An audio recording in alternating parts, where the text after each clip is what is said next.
O que prende demais minha atenção é um touro raivoso no arena, uma pulga do jeito que é pequena dominar a bravura do leão. Na picada ele muda a posição para coçar-se depressa, com certeza. Não se serve da unha nem da presa, se levanta da cama e fica em pé, tudo isso mostrando quanto é poderosa e suprema a natureza. João de Barro bem alto faz seu ninho, preparado de argila e argamassa, com as asas e os pés o barro amassa e a colher de pedreiro é seu biquinho. Quem teria ensinado ao passarinho construção de tão sólida firmeza que lhe serve de abrigo e de defesa contra o sol, contra a chuva, contra tudo, pequenino arquiteto sem estudo, quanto é grande o poder da natureza. Grandes e inesquecíveis, Zé Vicente da Paraíba e Dimas Batista.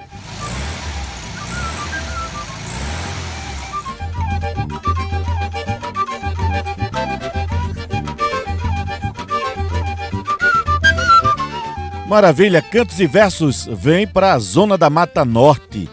E a gente é recebido aqui por esse acervo maravilhoso. Marcos Lopes, obrigado, viu? Receber aqui o Cantos e Versos na Fazenda Canafístula. Canafístula, a gente vai falar sobre isso.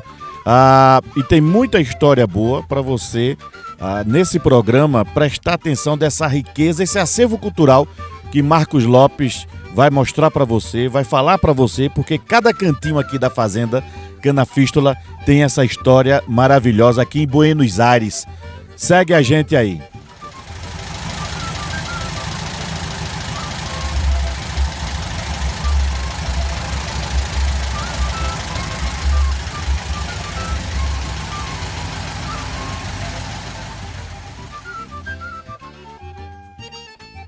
Fazenda Canafístula, mas não é só Fazenda Canafístula, hoje é um distrito de Buenos Aires.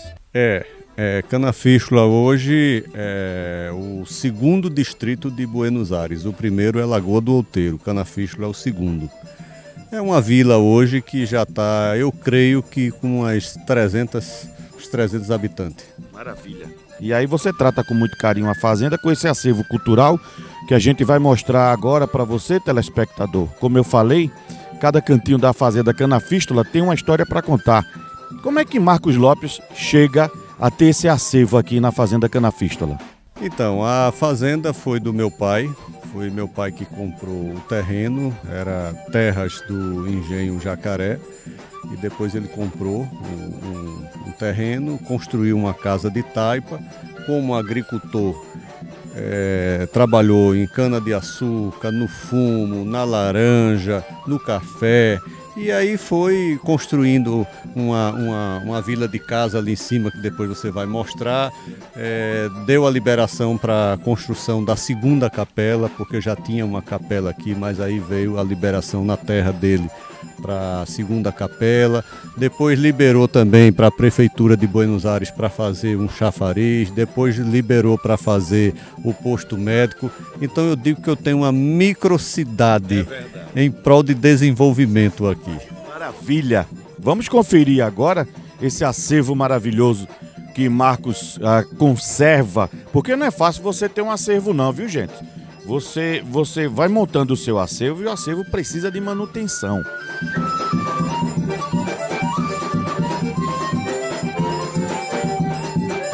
Aqui na entrada da Casa Grande, na primeira sala que a gente pode falar assim, Marcos, vamos falar aqui dessa história aqui. Vamos começar aqui de cima. Então, eu fui adquirindo o prazer de colecionar. Meu pai também foi um pequeno colecionador. Ele comprava algumas coisas antigas, curtia, depois vendia. E eu acho que isso fez com que despertasse em mim eu voltar para a Canafístula depois de um certo tempo, depois que meu pai se aposentou, que isso aqui ficou um tempo também fechado. E eu pedi permissão para dar continuidade. E dessa liberação eu fui reerguendo a história do meu pai e da minha mãe. E nesse comprar, colecionar, eu também fui pegando o ritmo. Foi Fui adquirindo. Então, muitas coisas antigas que eu tenho aqui dentro, é o que eu digo, cada peça tem uma história por trás. E pelo amor à cultura que eu também fui adquirindo, eu fui adquirindo algumas peças de uso próprio, inclusive de algumas pessoas hoje que têm muito nome no estado de Pernambuco e no Brasil. Um deles, Azulão. Você quer falar muita história para contar, porque essa cultura, quando eu falo do acervo de Marcos Lopes, ele ultrapassa barreiras, porque tem acervo de Marcos aqui, inclusive de artistas nossos, que ultrapassou aí mais de 20 países. Eu tenho o chapéu de João do Pife e o Pife de João do Pife, que visitou 29 países. 40 anos na mão de João do Pife. E João do Pife, em registro, em filmagem, em fotografia, me entregou. Marcos, eu quero que vá para o seu acervo, porque eu tenho certeza que de lá ele vai ficar perpetuado e sendo motivo de reportagem para o mundo. Maravilha. E aí, e você está fazendo isso já hoje, né, Tom? Agora deixa eu vir para cá. Aqui eu tô vendo aqui um disco de Azulão, tô vendo aqui 2 chapéus. Esse chapéu em couro era chapéu do uso assim diário de Azulão. Azulão tem uma infinidade de chapéus, né? Mas o branco tem uma particularidade, que esse branco foi do último show de despedida de Azulão. Azulão é um fenômeno, ainda está vigoroso, uma pessoa que é digna de todas as homenagens, mas devido também à idade, ele fez um show de despedida. Hoje ele vai a shows, mas vai com Azulinho. Azulinho é quem está à frente do show e ele vai acompanhando. Então eu tenho essas 2 particularidades que pertenceram a Azulão. Esse terceiro chapéu aqui. Esse terceiro chapéu pertenceu a Zé Bicudo, um grande sanfoneiro também do estado de Pernambuco, viajado pelo Brasil todo. Também hoje já se encontra um pouco debilitado, como eu tenho uma amizade com Zé Bicudo, com Joana Angélica, aí eles também me presentearam o chapéu para trazer aqui para o acervo. Então tudo isso para mim é muita história. É verdade. Esse último aqui, Marcos, ele é interessante aqui, ele é bonito, ele é todo condecorado, ele tá no couro ali. Qual é a história desse chapéu? Essa é a minha história de bacamarteiro, porque é o chapéu que eu uso quando eu me apresento com o meu grupo Bacamarteiro Mandacaru de Abreu e Lima, que eu tenho como comandante Marledo Tenório. Então, quando eu vou me apresentar, eu tenho 2 chapéus para me apresentar como bacamarteiro. Tenho esse e tenho o azul que está ali em cima, depois o menino dá uma filmada. Muito bem, a gente vai falar sobre essa parte do bacamarte, que é muito interessante. Enfeitado por mim. Foi? Tá aí, muito bem. Deixa eu vir para cá. Uma coisa interessante aqui no acervo de Marcos é que ele tem aqui, ó, uma homenagem Hollywood anos 30, 70, 40. Fala um pouco dessa história aí. A gente vai ali, vamos pro outro lado ali, ó. Fala aí sobre essa história aí, Marcos. Então, esses quadros representam a história do cinema, dos anos 30, 40, 50, 70, 80. E eu encontrei num brechó e comprei. Arrematei e trouxe para fazer parte do meu acervo aqui. Maravilha. Agora vamos aqui. Esse pandeiro, vamos falar da história desse pandeiro aqui. Tem história? Aqui eu tenho parte da vida de Onildo Almeida. Onildo Almeida, cantor, compositor, ator, parceiro de Luiz Gonzaga. Só para Luiz Gonzaga gravou 23 músicas, inclusive A Hora do Adeus, A Feira de Caruaru. E aqui, tudo que você está vendo aqui pertenceu a Onildo Almeida, inclusive letras originais, pandeiro, que Onildo Almeida começou a vida dele também como pandeirista.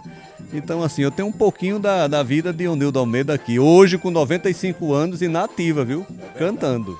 Dessas histórias de Onildo, você vai responder para mim se é fato. Onildo estava trabalhando de discotecário na rádio, quando Gonzaga entra no corredor, vai fazer a apresentação lá no auditório, ele escuta a música A Feira de Caruaru e chega para o irmão de Onildo, de quem é essa música, quem está cantando? Aí o irmão de Onildo faz, é meu irmão, Onildo Almeida, que é o discotecário, diga para ele que depois do show eu quero falar com ele. Exatamente isso, você relatou muito bem, foi um bom aluno. E você escutou isso diretamente da boca de Onildo Almeida, né?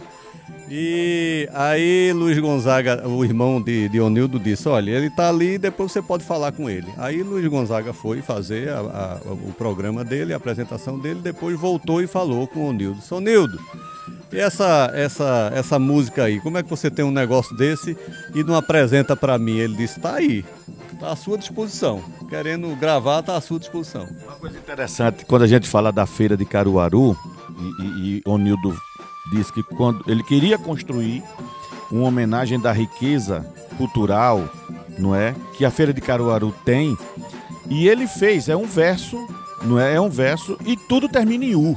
Se você prestar atenção na letra da feira de Caruaru, é uma coisa magnífica, aquilo é um espetáculo, né, Marcos? É uma coisa que só para um dom de Deus, né, que faz sair versos tão perfeitos. Tanto é que a feira levou Caruaru para o mundo. Hoje Onildo é conhecido no mundo. Em Tóquio, na França, na Inglaterra, Onildo é conhecido pela Feira de Caruaru e outras músicas, porque Onildo tem 700 músicas gravadas, de Luiz Gonzaga, a Israel Filho, a Gilberto Gil. É muita gente que gravou para Onildo Almeida. E Onildo Almeida não oferecia música a ninguém. Não oferecia. O povo que ia procurar. Porque ele mesmo disse a mim, Marcos, eu era para ter umas 100 músicas com Luiz Gonzaga. Só que eu nunca ofereci música a ninguém. Vamos para outra sala aqui. E tem registros maravilhosos. Mas antes de falar dos registros, eu quero falar sobre essa relíquia maravilhosa que tem aqui no acervo de Marcos Lopes. Eu tenho hoje uma coleção com 3 louçarias com mais de 130 peças. Todas essas louçarias têm 120, 130 anos. Inclusive, uma que nós iremos almoçar com ela, que já está sendo colocada aí na mesa, foi de um engenho próximo aqui a mim, que terminou voltando para quase sua origem perto, né? Então, essas 2 louçarias aqui eu não mexo nela, fica só para exposição. Essa que tem detalhes em ouro, pintado, essa daqui também é toda pintada na porcelana, né? Agora, essa daqui é que nós iremos almoçar nela, que depois você registra. Os quadros, vamos falar aqui dessas homenagens, que você também é muito presente na cultura, e eu acho isso bonito, a cultura de Buenos Aires aqui, na Mata Norte, os mestres de maracatu aqui da sua região. Isso. De maracatu aqui, eu tenho homenageado aqui, vamos lá, aqui, Zé Joaquim, João Paulo, João Limoeiro, estou falando alguns, Barachinha, Zé Galdino e a nova geração, que é o último ali, que é Anderson. Essa riqueza do maracatu, que é presente, que é forte, né? Que é pujante aqui na zona da Mata Norte. Mas quando a gente nota os quadros que você homenageia, também temos vários artistas ali que a gente pode fazer essa referência. Temos Luiz Gonzaga, temos Dominguinho, Santana. Nós temos Dominguinho, nós temos Santana, o grande Genival Lacerda. E temos o próprio Onildo Almeida, o Azulão, que todos fazem parte da nossa região do estado de Pernambuco, né? Então aqui eu tento homenagear do pequeno ao grande. Eu tenho a Catita Dayana, está aqui, que pertence lá a Nazaré da Mata. Eu tenho Zeca do Rolete. E tem o Biarte Cadena, que é um grande artista de Buenos Aires, de A a Z, de cantor, a escultor, a pintor. Então eu gosto de propiciar homenagens em vida. Marcos Lopes, quanto ao autor ou autores desses quadros maravilhosos, é mais de um autor? Quem pinta esses quadros para mim é Luiz Melo. Luiz Melo é de Buenos Aires, é de Nazaré da Mata, a família da esposa dele é de Buenos Aires, ele é de Nazaré da Mata e hoje mora em Olinda. E, inclusive, ele hoje também trabalha na Embaixada dos Bonecos. Então, Luiz Melo já fez para mim, eu creio que já pintou uns 70 quadros. Isso é interessante demais e necessário para a nossa cultura, a continuidade da cultura que a gente faz em Olinda, no Recife, como no Recife Antigo, né, Marcos? Na Rádio Cultura, eu, junto com Erlon Cavalcante, junto com Nerilson Buscapé, já entregamos 7 quadros aos artistas lá de Caruaru. E no próximo sábado estaremos entregando mais uns 6 ou 7. Então, quando a gente entrega um quadro a um sanfoneiro, a um zabumbeiro, fica eternizado na casa dele, porque eu já recebi esse retorno. Marcos, você não sabe o tamanho da felicidade que eu estou em receber esse quadro. E você também falando da felicidade e da honra que você tem em propiciar isso aos artistas. Isso é uma coisa minha de homenagear e mostrar que ele é importante. Muito bem, agora vamos girar aqui e eu quero que você fale para o telespectador sobre essa sua herança do Bacamarte, sobre a questão do Bacamarte, da história do Bacamarte, que são inclusive bacamartes belíssimos. Antes disso, eu vou pedir para o poeta Marcos Passos fazer uma linda homenagem. Segura aí, poeta, cuidado que isso aí é pesado, viu? Veja aí, como é que tá sentindo aí? Esse São João de clube, gente rica, sem cachaça da boa e sem canjica, ao som do iê, iê, iê, sem jeito e arte, não é como o São João da minha terra, com o fole arrancar o pé da serra e ao longe o ribombado Bacamarte. Eita, coisa bonita. Marcos Lopes, agora a história do Bacamarte. Muita gente fala que foi da Guerra do Paraguai. É porque é o seguinte, teve a Guerra do Paraguai, todo senhor de engenho, terra, citeiro, tinha um bacamarte para comemorar o nascimento de um filho. E também como arma, né? Mas quando nascia um filho, aí eles davam um tiro, como inclusive foi explicado por seu Euclides Paiva no nosso último encontro. E na Guerra do Paraguai, eles pediram ajuda a todos os bacamarteiros, que quem tivesse um bacamarte também viesse ajudar na Guerra do Paraguai. E foi uma guerra vitoriosa. E dessa guerra vitoriosa, tornou-se a cultura do bacamarte. Hoje está sendo representado como um instrumento de, como é que eu posso dizer, Marcos, de vibração, de felicidade, porque quando a gente dá um tiro no bacamarte, a gente diz, estamos dando o tiro da paz, porque na verdade a gente só utiliza pólvora. É verdade, isso que eu ia falar sobre isso. Agora, vamos falar sobre uma mulher guerreira? Fale um pouco da história dela aqui, da sua... A gente pode chamar o quê? De presidenta, comandante? Como é que funciona no bacamarte? As duas patentes caem bem, né? A minha presidente, Marleide Tenório, é quem nos comanda. Eu obedeço às ordens quando eu estou fardado de bacamarteiro, eu obedeço às ordens da minha comandante. Como eu presto continência a Euclides Paiva, um dos grandes defensores da cultura bacamarteira.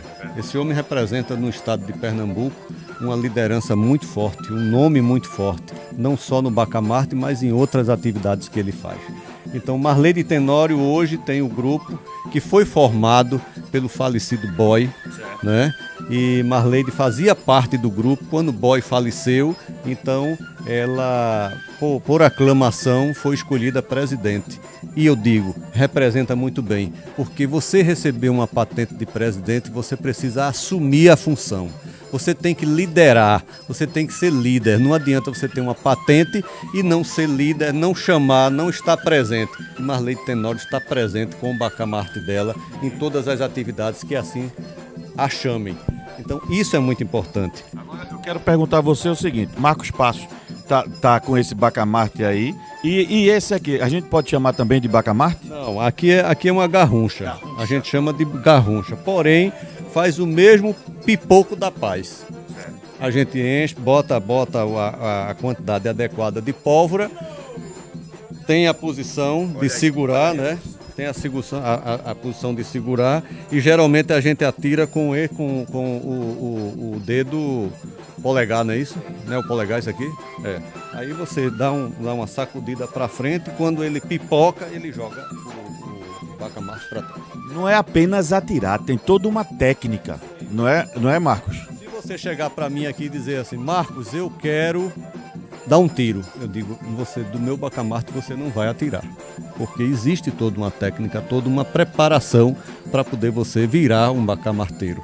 Você não pode pegar o bacamarte, sair com ele por aí, por todo canto, chegar em qualquer lugar, dar tiro não. Para eu ter esse bacamarte aqui, eu tenho ele legalizado, pesado, medido, numerado, e tudo isso vai para o Exército. Quem se encarrega de fazer tudo isso é justamente a nossa comandante, Marleide Tenório. É isso que eu queria comentar com você e para o telespectador, explicar o seguinte, não é ter um bacamarte, e a comandante, ela é responsável pelo seu batalhão, caso Marcos participa do batalhão de Marleide, e todas as informações têm que constar no Exército. E outra coisa, a quantidade de pólvora que vai ser executado, a questão do transporte para o evento. Pronto, eu estou me preparando para pegar o meu bacamarte e levar para Caruaru. Quando eu vou fazer esse transporte, eu tenho que ir com o bacamarte, a documentação e a farda, para realmente comprovar que eu sou bacamarteiro. Que eu não estou levando uma arma, eu estou levando um instrumento de comemoração. É isso aí. Então, essa disciplina precisamos ter. Se não tiver essa disciplina, não serve para ser bacamarteiro. Muito bem, vamos mostrar para o telespectador agora o bacamarte e a garruncha. Segura aí, poeta, levanta aí, bota na posição. Olha aí os dois. Posiciona agora aí os dois aí. Olha aí a posição. Ambos o mesmo impacto. Não é isso? Muito bem.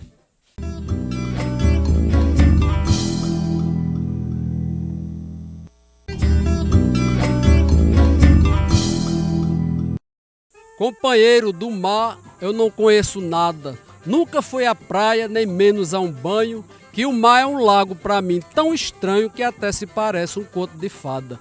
Eu gosto bastante de uma caçada, lá no meu sertão, muito embora que ingrato, pra você não achar que eu tô com boato. Uma meia hora, vamos pelejar, pegue lá seu peixe por dentro do mar que eu vou caçar peba por dentro do mato. No sertão, a caçada feliz fui um dia, no mato fechado, bem desconhecido, eu nessa caçada fui meio atrevido, chegando no mato, o sol já pendia, tinha onça por praga e eu não sabia, saí pisando devagar no sapato, senti o mau cheiro, pensei que era gato, quando eu vi a onça e a onça me viu, meu corpo tremeu e meu rifle caiu e foi carreira feia pra dentro do mato. Grande Anistaldo Lins.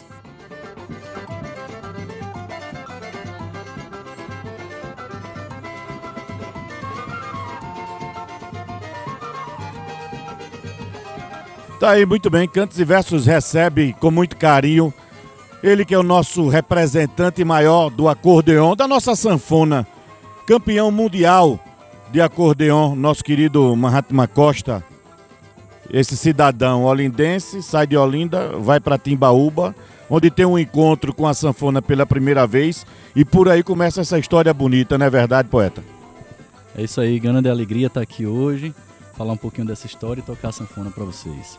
Bom demais. Quando a gente fala, Mahatma, a gente vai falar agora para o telespectador toda essa história que você vem construindo ao longo do tempo, mas esse primeiro contato, aquele menino que estava brincando de repente vê, fala aí para o telespectador.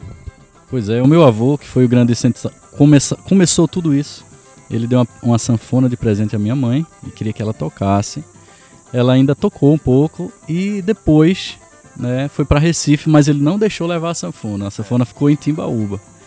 E anos depois, quando eu vim morar em Timbaúba, eu achei uma mala, abri a mala, aquele brilho, aquela sanfona bonita, só que eu não sabia, eu pensava que era um brinquedo, eu levei para a escola, comecei a tocar e aí saíram, né, hoje ainda tem muita vontade de aprender cada vez mais, porque não existe ninguém melhor que ninguém, né?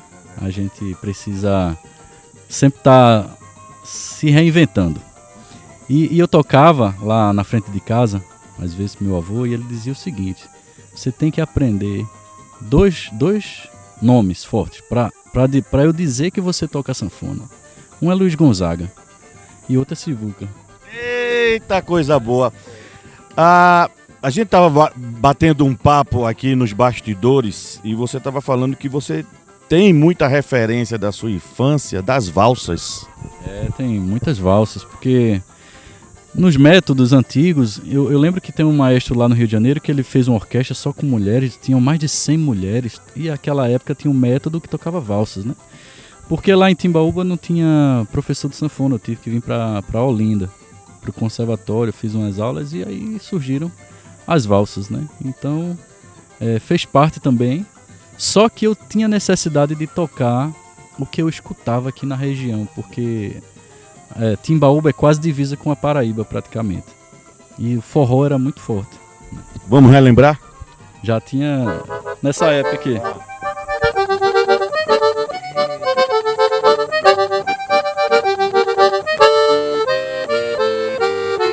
Tinha essa época do forró, mas o meu avô, ele dizia que eu tinha que tocar a música pra ele, que era essa aqui, ó.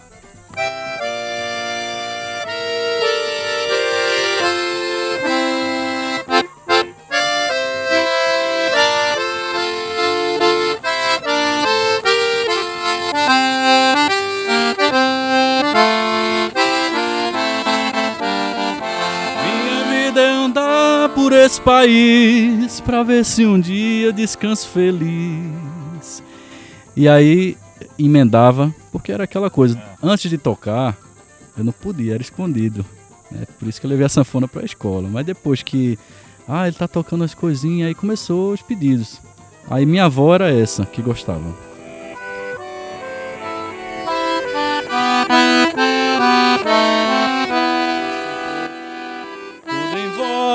É só beleza, céu de abril e a mata em flor, mas aço preto, cego dos olhos, não vendo a luz, canta de dor.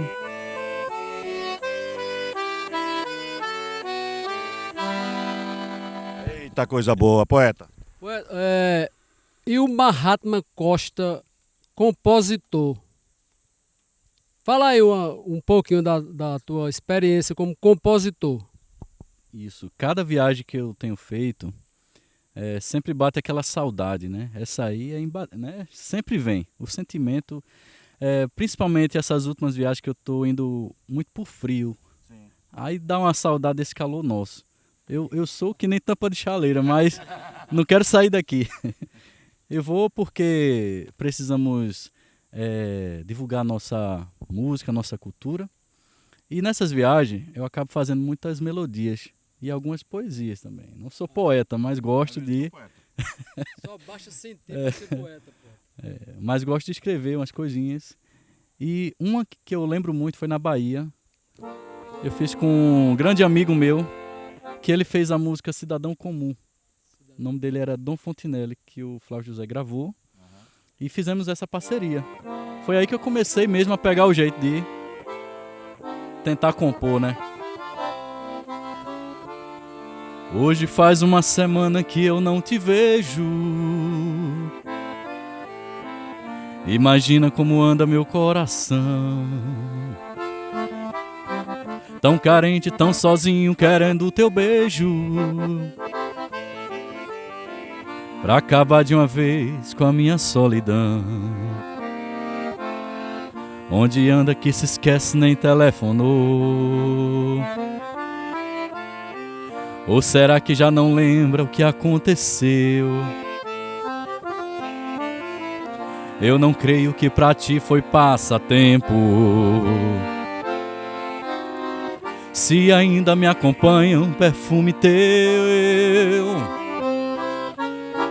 eu te busco em pensamentos pra me confortar. Vou vivendo de lembranças pra me confortar. Se um dia por acaso tu se arrepender, vou deixar a porta aberta pra te receber. Meu amor, minha vida só tem graça quando estou com você. Aí, maravilha! Tem uma coisa muito importante que eu vou relatar para você, telespectador. Essa nossa cultura, mas o acordeon é uma cultura mundial que você entrelaça na Europa, na África, na Ásia, na América Latina, na América do Sul. E pouca gente sabe disso, mas existe campeonatos mundiais. E daqui de Olinda, de Timbaúba, nós temos o nosso representante que o Brasil está conhecendo agora através do Cantos e Versos. Vamos falar da primeira experiência, o contato quando você chega e sabe que existe um campeonato mundial de acordeon. Isso, começou com uma vontade muito grande que eu tinha de conhecer Oswaldinho e Dominguinhos. Só que eles moravam em São Paulo, né? Ele vinha aqui, mas era muito rápido. Então eu fui com a cara e a coragem mesmo, aluguei a pousada em São Paulo, fiquei uma semana lá. Aí eu conheci o Oswaldinho, fomos pro estúdio gravar, inclusive tem uma música que saiu na internet agora, tem participação dele. É o Tom pra Jubim, que eu toquei. Um Tom pra Jubim, isso. Aí consegui falar com o Dominguinho só pelo telefone, mas marcamos. O que aconteceu foi bacana, porque meses depois o Dominguinhos veio tocar no Pernambuco e me chamou para acompanhar ele. Então eu não conheci ele em São Paulo pessoalmente, mas depois eu tive a honra de acompanhar Dominguinhos aqui em Tracunhaém, lá em Goiânia, em Recife também. E aí foi uma história bacana. Quando eu estava em São Paulo, eu ouvi falar dessa Copa do Mundo. Uns amigos meus de uma fábrica lá da sanfona elétrica, Holland, eles estavam comentando que o pessoal ia para a Croácia. E eu pensei, Copa do Mundo de futebol, né? Não, é Copa do Mundo de sanfona. Voltei para casa, fui olhar na internet, não dava mais para se inscrever. Aí o ano seguinte ia ser na China. Aí eu pensei muitas vezes, que eu ter coragem de ir para a China, mas me inscrevi e fui para Xangai. E aí tudo começou, né? Conheci um maestro italiano que me deu uma força muito grande, gostou da música brasileira, né? O jeito de tocar sanfona que particularmente só o nordestino tem, esse resfulengo de fole. E aí foi dando certo, viajei para o Canadá, para a Rússia, Estados Unidos, França, Alemanha, Lituânia, Áustria, foram vários países.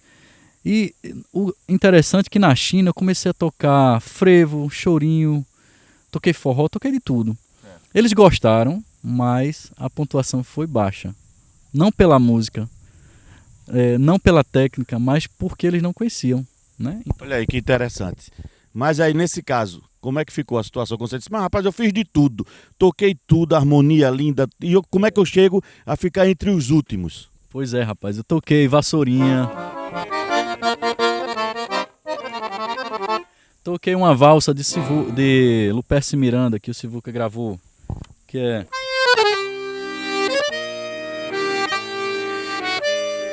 Tem uma parte no meio que faz isso, ó.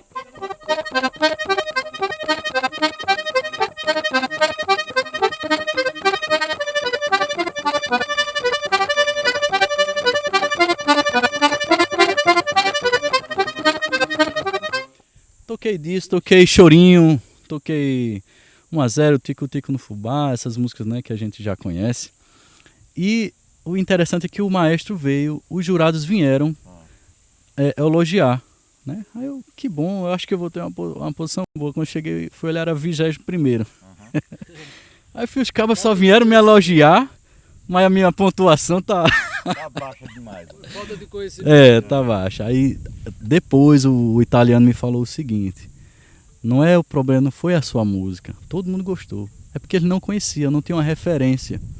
Então vamos ajustar, vamos tocar um tango aqui, vamos tocar uma valsa, vamos tocar um jazz, mas pelo meio você coloca a sua música brasileira, nordestina, porque vai ser o elemento surpresa, né? Então a gente foi aplicando, toquei tangos, por exemplo, de Piazzolla, que é...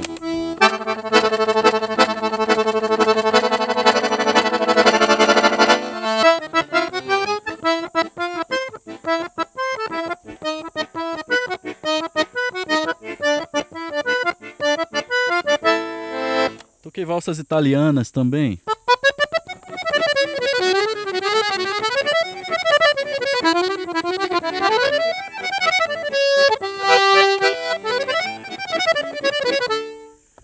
toquei valsas francesas, né, também.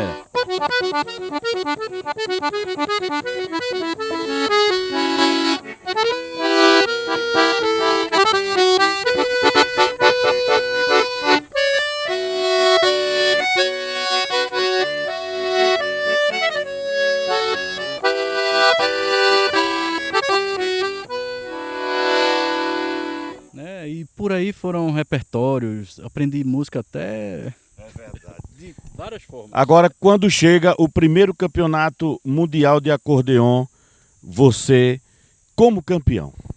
Aí foi forte, porque foi um tempo, né, que eu tava sempre indo para Luiz Ceará, lá no Arriégua.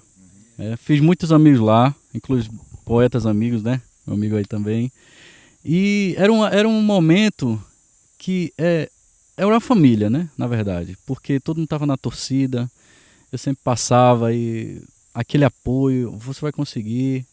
Eu estava subindo as posições nas competições e eu não estava competindo para querer ser melhor, eu estava competindo para poder abrir as portas, para poder dar essa força à nossa cultura, né, também, os músicos que... Foi o meu caso, eu fui para Recife depois, eu queria tocar em lugares eu não tinha, né, não tinha abertura para tocar, né, tinha essa questão da preferência. Não, eu vou botar você que não é conhecido, eu vou botar fulano, né? E teve muito isso. Então, ao invés de eu ficar reclamando, brigando, eu preferi achar outra solução. E aí comecei a viajar com coragem. E aí veio uma música que foi importante depois que eu descobri, para Luiz Gonzaga, né, que assim me trouxe uma referência muito grande, que ele tocava no Rio de Janeiro, tocava assim valsas, tangos, boleros, né? E até então foi pro programa lá do Ari Barroso e não dava certo de jeito nenhum. Quando um dia ele conheceu os amigos dele do Norte, Nordeste aqui, os parceiros de música, desafiaram ele a tocar uma música daqui, lá no Rio de Janeiro. Aí ele preparou a música, foi tocar o Vira e Mexe. Né? E no Vira e Mexe ele ganhou o programa do Ari, começou a ganhar um trocado bom, fechou com a gravadora, foi pra televisão e tudo. E então surgiu o Luiz Gonzaga. Peguei essa história, eu já tocava a música, eu só aperfeiçoei um arranjo diretamente para a competição e comecei a tocar nas competições. Itália, Rússia, Alemanha, Suíça, Finlândia, foi onde eu consegui ganhar o primeiro título mundial. Quando eu tocava o Vira e Mexe, eu não sei o que é que acontecia não, que a plateia se levantava, os jurados não podiam reagir, né? Mas estava vendo aquele aplauso caloroso, né? E ali foi um momento muito importante para mim. E não só para mim, porque eu estava trazendo algo de novo para o Brasil, inspirado nos maiores mestres, no Rei do Baião, nos grandes músicos, artistas daqui. Então era como se estivesse unindo uma força muito grande ali. Quando veio a notícia de campeão do mundo, pela primeira vez o Brasil, não contive as emoções, né? Foi muito importante. Eu acho que essa virada, que é a virada de Gonzaga, e depois você ir para o mundo, fazer essa versão, como você falou, e colocar para um público que não tem o costume de escutar, mas é uma coisa que já pulsava dentro de você, já era uma história brasileira, isso foi muito importante. Eu vou pedir para você tocar do mesmo jeito que você tocou na competição. Certo. Eu lembro que na Finlândia estava um frio. Diga aí o grau. Tava uns menos 18, mais ou menos. O caba sai de Timbaúba para menos 18. Menos 18, meu amigo. E no dia de ir pro teatro, eu não consegui pegar o ônibus. Eu tive que ir andando. E eu não tinha luva, só tava com um casaco mesmo, simples. Minha mão foi congelada. Ela se cortou, né? Porque o frio ele queima. Esquentou na sanfona. E na competição eu era o primeiro do dia, de 8 horas da manhã. E fui tocar lá, lavei a mão com água quente, esquentei, me concentrei, filho, não tô aqui sozinho. Pra não dizer que eu não tava sozinho, tinha um câmera que era do Brasil, na Finlândia, da televisão. Ele disse, tô com você aqui, mas eu sei que todo mundo tá lá torcendo. E aí eu lembrei e toquei esse arranjo. Eu fiz o som da zabumba no fole, para depois começar, né? Porque...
Ele deu um nó nos dedos, eu tava só observando aqui, o dedo dele tava dando uns nós aqui, porque uma velocidade dessa do teclado de Mahatma é simplesmente sensacional.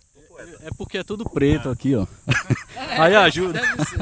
Agora tem uma técnica da posição que você usa para tocar a sanfona. Tem sim. Lá é contado desde o momento que você entra no palco, que você senta na cadeira, toda a questão da postura, a posição das pernas, a postura do braço, né? Porque para tocar lá você precisa estar com harmonia. Então, é essa postura corporal. Harmonia corporal também. E tem um fator que também é importante, que quase não é levado em consideração, é quantas vezes a gente abre o fole. Olha aí. Se você abrir 4 vezes, 4 compassos, 8, você tem que fechar com 4 ou com 8. Então os maestros, que cada um de um país diferente, são 10. 5 do lado, 5 do outro. Aí eles observam se você abriu certo, se fechou certo, se a postura está correta, se o arranjo está bom e se a técnica está também combinando, né? E ainda tem um repertório. Ainda tem um repertório. E a questão também da interação com o público, né? Você precisa estar fazendo também uma performance, né? Então, como eu já tocava na noite, isso aí para mim foi tranquilo, mas a postura não. A postura foi um desafio, porque eu tive que reaprender o jeito deles lá. É verdade. E aí eu reaprendi um pouquinho, mas eu levei essa coisa nossa. Esse resfulengo do fole, de Gonzaga e de tantos outros sanfoneiros que a gente conhece pela nossa terra, né, me deu essa força. E eu também, como retribuição, abri as portas para que o nosso Brasil possa sempre, cada vez mais, ganhar esse mundão aí e mostrar esse talento, esse sentimento, né, que é o sentimento que a gente tem, que é muito forte. Esse foi o primeiro campeonato mundial. Aí vamos falar dos outros. Isso. Eu, como eu disse, fiquei na China em 21º. Certo. Aí no ano seguinte eu fui para o Canadá, 8º. Estados Unidos, 4º. Aí eu fui para a Rússia, peguei um frio da gota, me lasquei. Aí voltei para 9º, desestabilizou um pouco. Aí eu fui para a Lituânia, fui 3º. Fui para a Áustria, 2º. Escadinha, né? Foi na escadinha. E foi na escadinha. Aí fui para a Itália, 2º de novo. Eu fui uns 3 ou 4 festivais desses mundiais, competições, 2º, 3º, 2º. A diferença era mínima, era 0,04, 0,3, uma fraçãozinha. E eu pensava, o que é que está acontecendo? Porque eu estou tão pertinho e não foi ainda, mas tudo é na hora certa. E eu não tocava o vira e mexe ainda, eu tocava outras coisas. E quando foi em 2014, depois que eu tive uma conversa muito importante com meu amigo Luiz Ceará também, aqui, ele me deu um material, uma oração, e eu levava nessas viagens, e me ajudou bastante. Quando comecei a participar de competições internacionais, na Itália, ganhei. Eu ganhei, inclusive, o primeiro lugar absoluto, que foi no estádio da Calábria, no sul da Itália. 6 meses depois eu ganhei no Festival de Spoleto, que é internacional a nível mundial. Foi o primeiro a nível mundial, 2014. Aí eu ganhei a Copa do Mundo de acordeon, que já é quase 100 anos de tradição. Pela primeira vez no Brasil, foi na Finlândia, essa aqui. Foi a... Grauzinho bom, tal. Com um friozinho daquele. Aí depois foi para a Suíça. Suíça foi o troféu mundial também, que é como a Copa, que é bem tradicional. Primeiro lugar absoluto, né? Eram sempre a distância de quando eu comecei a ganhar, era 3, 4, 5 pontos. Então foi bem tranquilo. Pegou embalo. Aí fui para a Alemanha.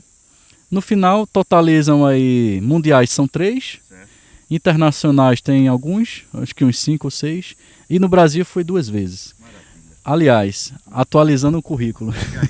Ano passado eu fui para o Festival de Forró de Itaúnas. Sim, e eu trouxe para Pernambuco o título de melhor sanfoneiro lá do forró. Olha. Lá de Itaúnas, que é o Brasil inteiro, né? Que participa lá. Tony, esse aqui é o papa-taças do acordeon. Né? Não, poeta. Falar nisso, faz um solo aí de tua autoria, poeta.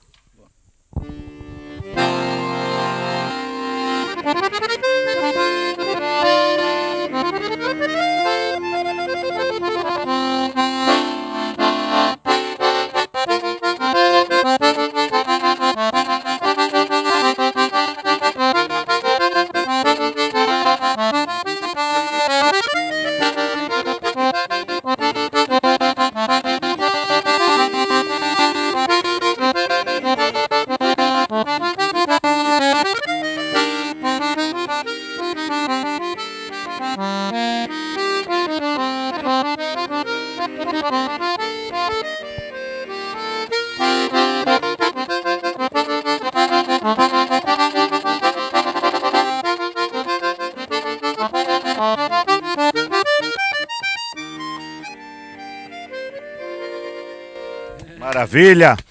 2024, vamos lá, tá chegando o São João. O que é que Mahatma pensa? Campeonato mundial, campeonato brasileiro, como é que tá a agenda esse ano? Então, esse ano agora, eu já comecei pelo carnaval. Já usei tocando frevo, já usei minha roupa de caboclo de lança. Maravilha. Né, que como eu cresci aqui em Timbaúba, pertinho, eu desde criança vendo, né, os caboclos andando pela rua, os maracatu. Dancei muita ciranda lá em Mocóis, vizinho da igreja. Tem umas músicas de ciranda também, composições. E tem um maracatu rural que eu fiz em homenagem ao meu avô. Aliás, um caboclo, é um cavalo marinho. Cavalo marinho. Que é aqui pertinho também. Eu vi muito. Eu botei em homenagem a ele o calungão, né, porque ele já foi calunga de cana-de-açúcar. Depois você vê. Né, trouxe a sanfona para a família, ninguém que eu peguei, virei hoje o sanfoneiro. Então tocando carnaval, agora eu estou indo para a Europa, esse mês de abril, volto no finalzinho de maio para tocar o São João, aqui no Brasil, que eu não posso deixar de estar tocando aqui o São João, que é a festa mais tradicional nossa. E você vai fazer o seu São João? Então, tem algumas agendas ainda em aberto, né? Porque os empresários aí estão negociando. Mas eu espero que eu consiga tocar muito aqui na nossa terra, né? Pernambuco, eu toquei muitos anos na Bahia. Certo. Quase que não voltava mais, porque lá o povo valoriza bastante. Bastante. É uma coisa que eu tenho que falar, viu, poeta e Mahatma, que desse clã, desses grandes amigos que nós temos, todo mundo fala o que você acabou de falar. Inclusive, nós tivemos agora há pouco com o João Lacerda, comemorando 93 primaveras de Genival, e ele falou justamente isso. São 2 terras que abraçam e recebem bem o forró pernambucano, nordestino. Aracaju, Sergipe e Bahia. É verdade. A Bahia, eu fui para lá, eu toquei 8 anos na Bahia. Olha aí. Não pisava o pé em Pernambuco, né? Porque o pessoal de lá realmente gosta do forró. E é no interior mesmo, toquei na Chapada, Vitória da Conquista, o sertãozão da Bahia, aquela região de Guanambi, Caetité, né? Toda essa região da Bahia, o Recôncavo. Aí volto aqui pro Bonfim, Juazeiro, Salvador. Tive inclusive agora no final do ano passado de 2023 em Salvador, também o pessoal valoriza forró. Mas quero tocar aqui em Pernambuco, né? Porque a gente toca porque gosta, porque ama, né? E a gente quer ver esse povo valorizando essa nossa música, que é muito importante. O mundo inteiro está consumindo forró, só falta a gente aqui consumir o forró. Prefeituras que estão nos assistindo aí, de Timbaúba, o Homem da Terra, Vitória de Santo Antão, Caruaru, que tem o maior e melhor São João do mundo. Alô, prefeito! Alô, Erlon Cavalcante! Nós temos um campeão mundial, gente. Vamos ter ciência de deixar o homem também na casa dele tocar, não é verdade? E agora, Ave Maria na versão de Gonzaga.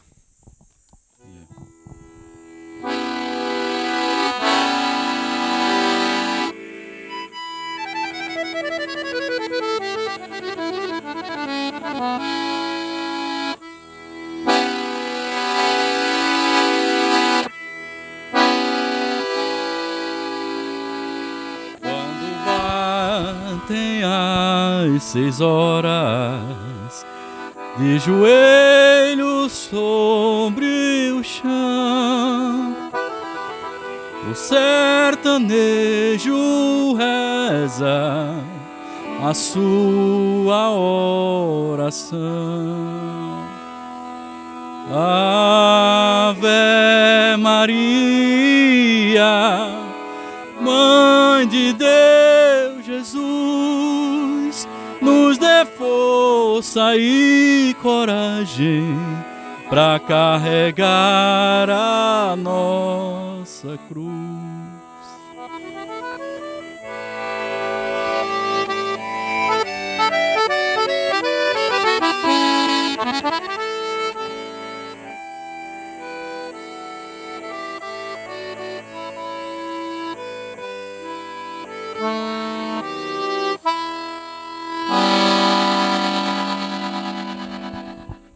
Eita, coisa boa! Cantos e Versos teve a honra de receber nosso campeão mundial de acordeon, mais conhecido na região da gente como sanfona. Poeta, obrigado pela presença aqui no Cantos e Versos. Leve a nossa poesia, leve a nossa música, leve essa maestria que você conduz com muito carinho, com muito amor, pelos 4 cantos dessa terra, viu? Eu que agradeço, né, a oportunidade de compartilhar um pouco dessa história.